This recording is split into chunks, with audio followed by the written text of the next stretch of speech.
ఓం నమః శివాయ.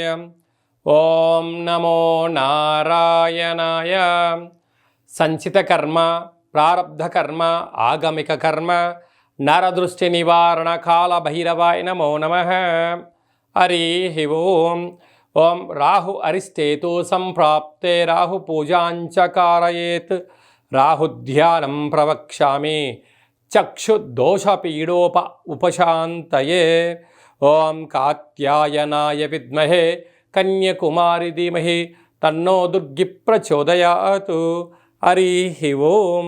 మా ఛానల్కి స్వాగతం. చూస్తున్న వీక్షకులకు, ప్రేక్షకులకు, ప్రియ కాల భైరవ భగవద్బంధులకి స్వాగతం పలుకుతూ మమ్మల్ని ఎంతగానో ఆదరిస్తూ ఉండబడినటువంటి ప్రియ సోదర సోదరీమణులకు అందరిపైనను రాహు భగవాను యొక్క ఆశీర్వాదాలను కోరుకుంటూ, రాహు భగవానుడు నరదృష్టిని, శత్రుదృష్టిని, వాస్తు దృష్టిని కలిగిస్తూ ఉంటాడు.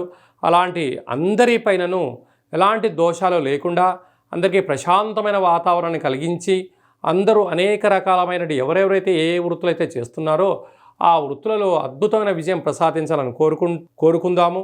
అలాగనే ఐశ్వర్యం ప్రసాదించాలని మనసారా రాహు భగవంతుని కోరుకుందాం.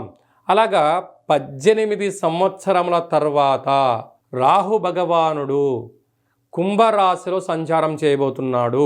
19వ తారీఖు 5వ నెల 2025 నుండి కుంభరాశిలో రాహు భగవానుడి యొక్క సంచార స్థితి.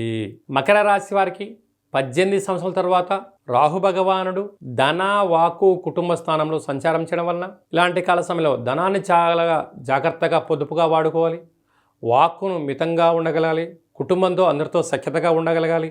ఇందులో ఏ ఒక్కటి బ్యాలెన్స్ తప్పినా కుటుంబం నుంచి మీరు వెలయబడతారు, ఉద్యోగం పోగొట్టుకుంటారు, ఆయనకు నోటి దుడుసు అని చెప్పి అపవాదును మీరు మూటగట్టుకునే పరిస్థితి ఉంటుంది.